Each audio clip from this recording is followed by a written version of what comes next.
All right, so I'm going to take you through a landing pattern, how I take off and land the plane. When I first take off, I take off in what's called hover mode. So hover mode means that all of the weight of the aircraft is going to be suspended by the propellers. So what it's going to do is it's going to tilt backwards like this, right?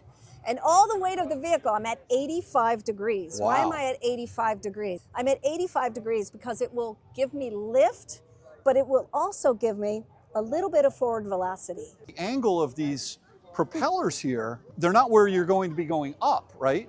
That's a very astute observation. Well, thank you. This is called a tilt aircraft, okay? Right. So if you have a wing that rotates, there are so many failure points on that, right? The wing can rotate, the wing can fly off, the motor can fail, all sorts of things can fail in that whole transaction back to the pilot. In this, nothing rotates. There are only 18 moving parts on this. The propellers spin, the joystick moves, right? And the elevons move. That's it. Yeah. There aren't any moving parts that can fail. I want you to imagine for a second as I pitch back and I'm going straight up in the air, I've got 348 pounds that has to be lifted off the earth. Right. I'm burning kilowatt hours. I'm burning battery life really fast. So it takes 8 kilowatt hours per motor to take off in hover mode. But when I tilt forward and go into cruise mode, I become like a biplane.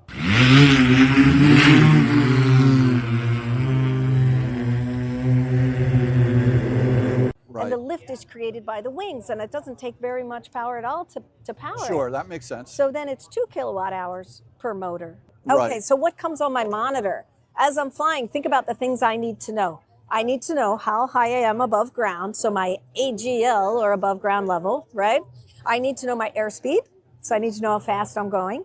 I also need to know what my battery percentage is left until 0. So it counts down from 100 to 0. Right. 20% state of charge, you're on your way home, or are you landing? No, 20% state of charge. We are on the ground. You're on the ground. Yeah, okay. You want a 20% reserve in any aircraft. Okay, 20% reserve. That makes all the sense. Have you ever had to use the parachute?